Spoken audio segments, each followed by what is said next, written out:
Kate Hawley, costume designer for the Lord of the Rings, The Rings of Power. This is such an expansive project and world. So where do you start? Is it just going back to the books? Any opportunity, and in this case, so rich with text available, there's no excuse not to. So that was absolutely the first. I mean, I was already familiar with Lord of the Rings and The Hobbit, but I wasn't familiar with all his work. So I read the Silmarillion for the first time, and a lot of the appendices work. And the Silmarillion is very extraordinary in its tone being so different. So it opened a new kind of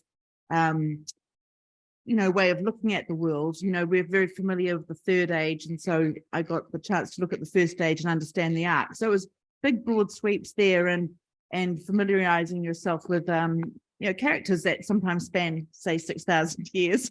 So it's a bit of work to do there.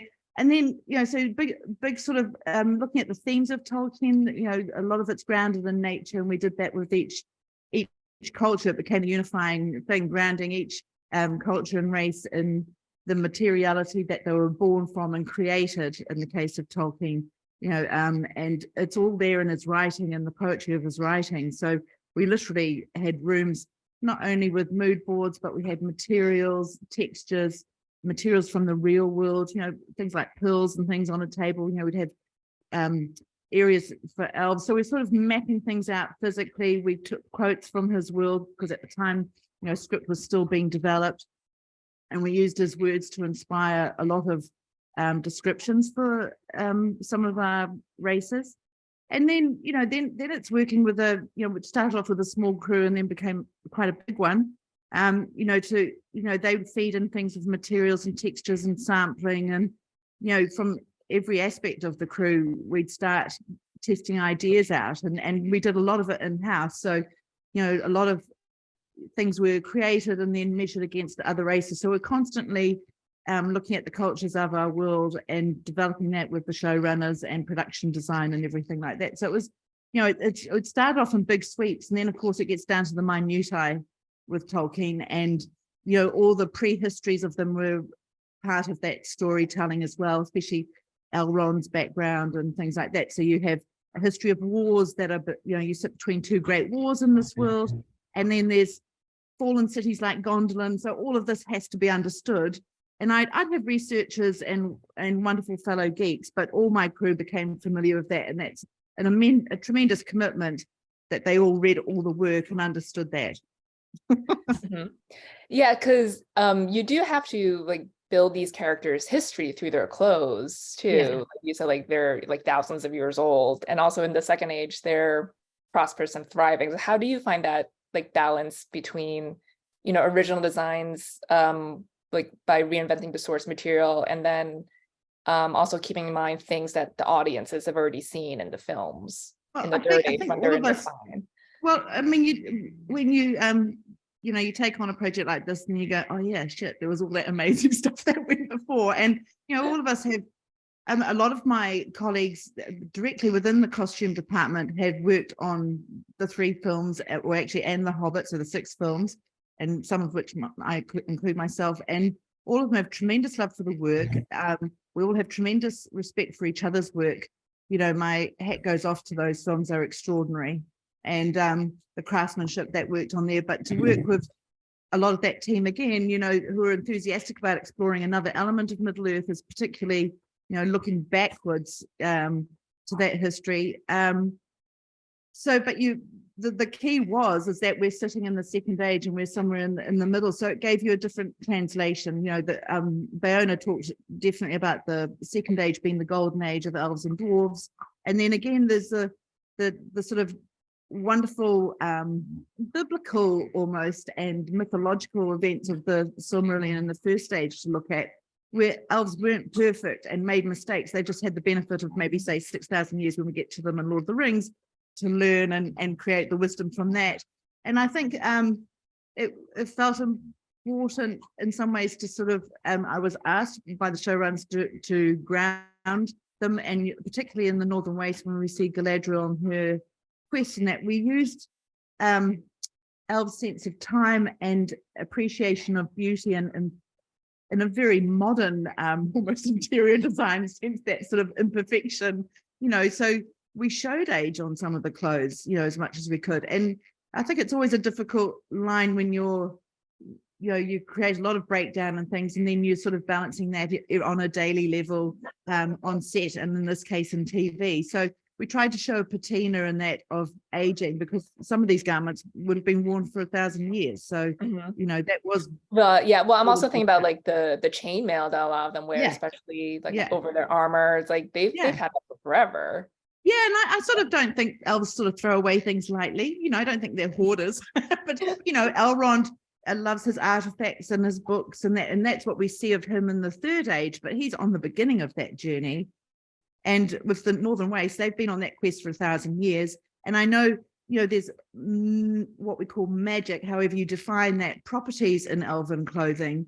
But, what is magic in this world? And some of it's about the light. We to balance that element of breakdown, we also use the breakdown in a way to create a lace effect through the chainmail. So all the team that were hand welding, that's why I kept it to a small group. It was only I think there was only about 8 in the Northern Waste or 10, so we could do this. But they hand welded and created lace out of the chainmail, and then we added all the pearls and diamonds back in. So they're just like beautiful ancient pieces of armor, really, that you might see in a museum or something like that. And that was the idea. And to give light, to keep using Tolkien's words, we sewed the not real diamonds, but the diamantes. It's like shimmery, just because Tolkien described them as being born on shores of pearl and reflecting the light, or the stars in the sky, or the water.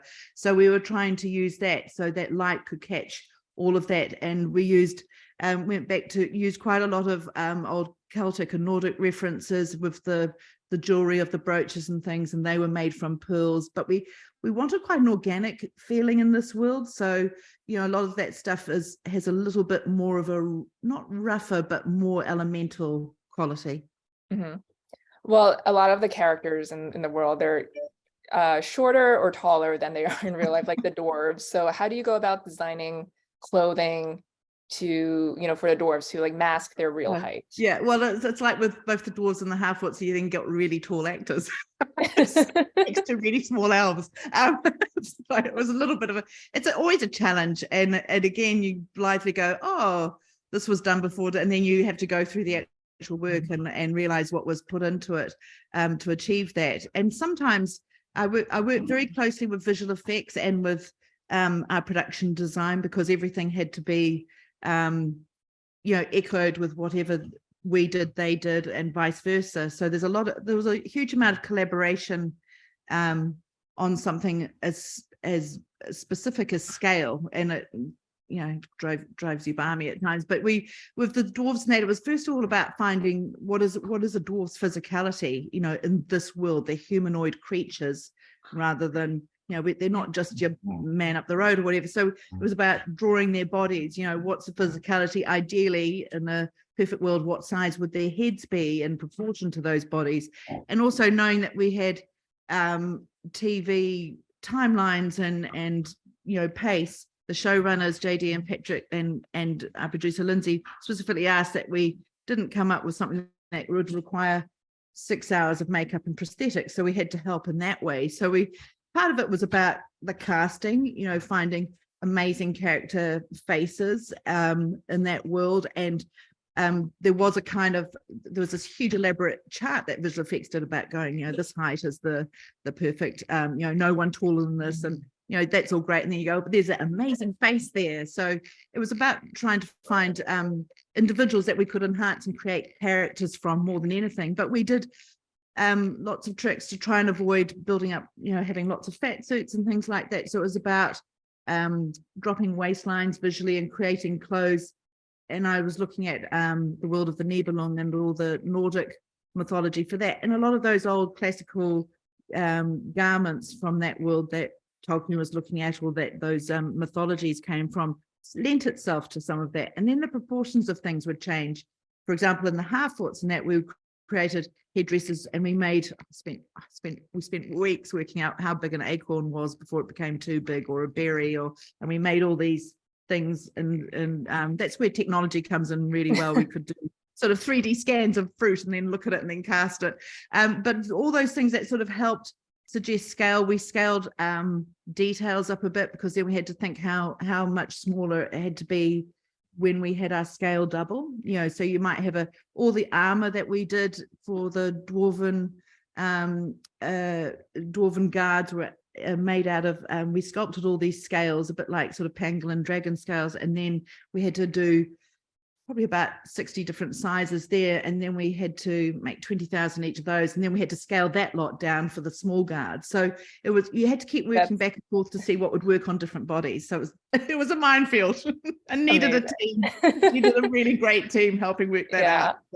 Well, Kate, it was great speaking with you. Thanks so much for your time. And we'll see you back in a little bit. Okay, thank you. Thank you.